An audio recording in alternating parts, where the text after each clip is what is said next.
안녕하세요. SGM CEO 정은호입니다.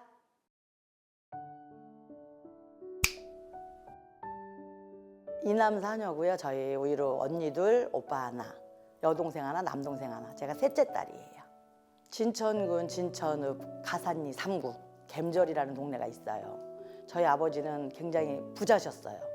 근데 아버지가 연자제라고 하시나요? 연자제에 걸려서 엄마만 혼자 일을 해서 전전긍긍하면서 자식들을 교육을 시키는 거예요. 저도 이제 그게 다 성장을 해서 알았던 부분인데 왜 저렇게 아버지는 책임지지도 않고 자식들을, 그래서 그거를 굉장히 원망을 하고 제가 집에서 제일 반항이 셌어요. 진짜 아버지 그 자존감이 굉장히 높으신 분이셨거든요. 굉장히 진천군에서 알아주시는 분이었어요. 그래서 그런 게 굉장히 강했던 분이 자기가 하고자 하는 걸 못할 때 그 상실감에 알코올 의존증이 굉장히 심했었어요. 정말 조금이 아니라. 그래서 저희들은 굉장히 힘들었죠. 어린 시절이.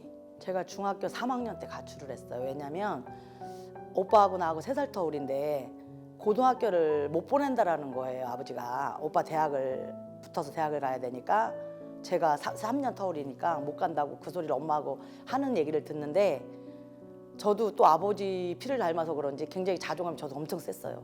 진짜 뻥 아니면 못 사는 사람. 나는 공부를 꼭 했어야 됐어요. 하고 싶은 마음이 너무 강해서 소리 소문 없이 도망을 갔어요. 근데 그게 어디였냐면 저희 막내 작은 아버지께서 서울에서 학원을 하고 계셨어요. 그래서 거길 가면 나는 공부를 시켜줄 줄 알고 도망을 갔단 말이에요. 근데 갔는데 거의 식모라 그러나요? 그때 당시에 그렇게 취급을 하는 거예요, 작은 엄마가. 그래서 또 다시 나오게 됐어요, 거기서도. 그래서 청주라는 곳을 와서 찾아보니까 공부를 하면서 학교도 다니면서 일을 할 수 있는 데가 있더라고요. 그래서 그렇게 시작이 됐어요, 사회생활이. 청주 회사가 삼화전기라는 회사가 있어요. 거기에서는 대성여상 야간을 보내줘요. 낮에는 일을 하고. 거기서도 제가 들어가고 3개월도 안 됐는데 반장이 됐어요. 이 자존감이 너무 센데 친구들도 안 만나고 피해야 되는 방법은 거기 기숙사라는 데 처박혀서 일하는 것밖에 없었어요. 나가고 싶지 않았어요. 그때는 교복을 입었었거든요. 교복 입는 모습이 보기 싫었어. 그래서 거의 한 4년 고등학교 졸업 맞고 방통대 갈 때까지 거의 집에도 안 갔어요. 그냥 외지에서 만나는 친구들은 상관이 없었어요. 그냥 교복 입은 모습, 발랄하게 막 하고 다니는 모습만 보기 싫었지. 근데 동네 친구들이 8명 있었거든요. 그 친구들한테 정말 보여주기 쉽지 않았어요. 자존심은 굉장히 강한데 친구들한테 표출하기 쉽지 않아서 3년 졸업할 때까지는 안 갔던 것 같아요, 집에는.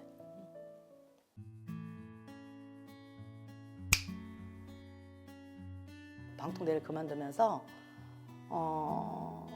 충북대학교 평생교육원에서 교수님이 저한테 저희 제의를 했어요. 너는 이거를 하면 잘할 것 같다. 그래서 그 공부를 시작을 했어요. 지금의 우리 집의 모든 현실이 마음에 안 들었어요. 원망도 있었지만 그 삶을 벗어나는 방법을 막 찾고 있었어요.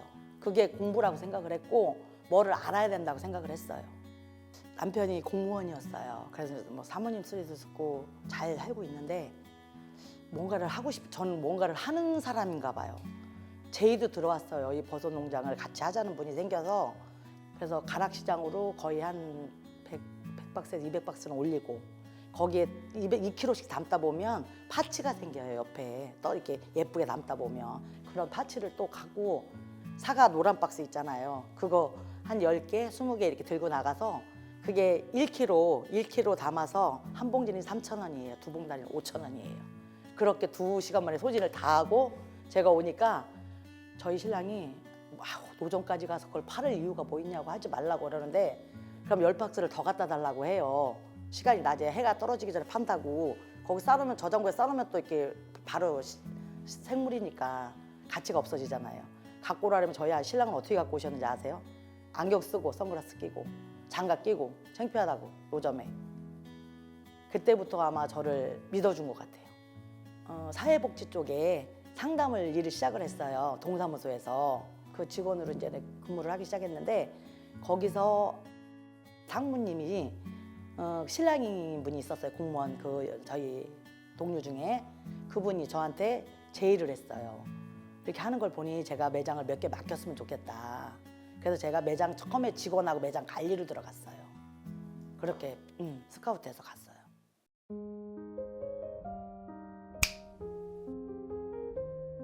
그래서 이제 그 매장에서 매출도 너무너무 잘 일으켜주고 관리도 막 잘하고 하니까 그 답례로다가 매장을 한번 해보실 의향이 없냐고 그래서 그때 매장을 시작을 하게 된 거예요.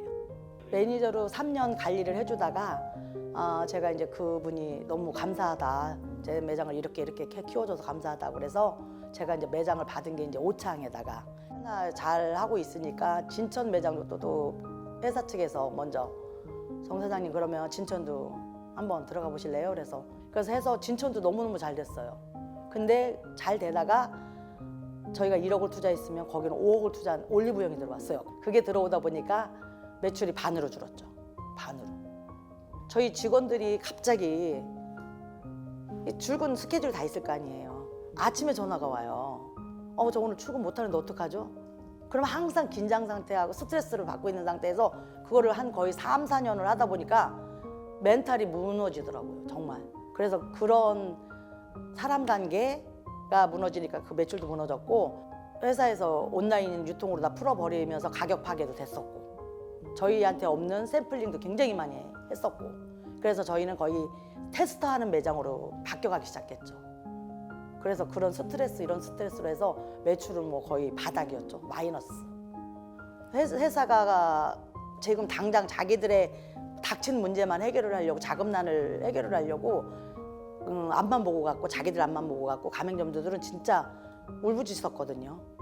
진짜 저희들이 안 간 자리가 없어요. 본사 앞에 면세점 앞에 국회 앞에 그렇게 데모를 할 때도 사장 한 번 얼굴 못 봤거든요. 방판 분들도 저희 매장에 와서 그 포인트를 다 쓸 수 있는 거예요. 근데 방판은 분명히 단가가 있잖아요. 저희는 단가가 없잖아요. 그러면 그 방문 판매에서 포인트 모아진 거, 단가 센 데서 모아진 걸 갖고 와서 매장을 다 쓸어가면요. 포인트를 쓸어가면 제품이 없어요. 그런 악순환이 계속 반복이 되는 거였어요.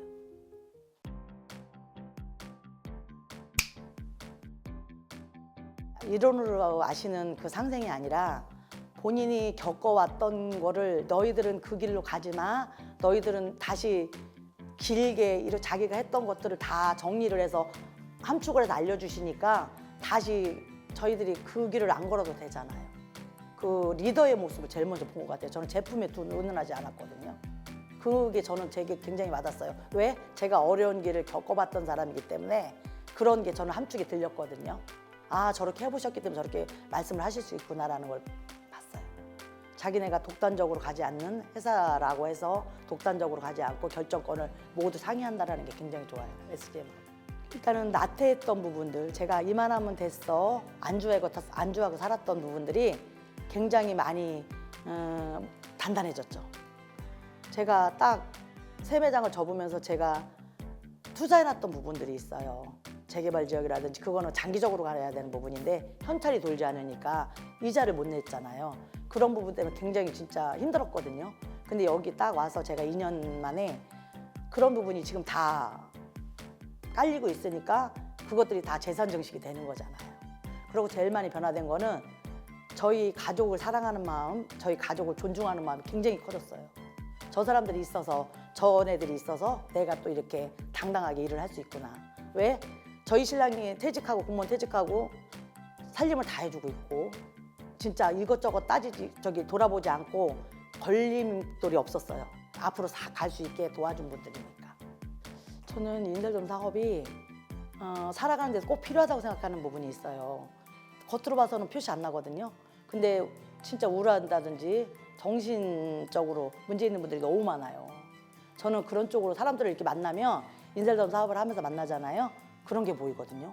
저는 인셀점을 이 사람한테 어떻게 해야지 이게 아니라 이 사람 마음이 지금 어떻고 이 사람 뭐 어떻게 하면 좀 좋아질 것 같은데 이런 게 보여요, 저는.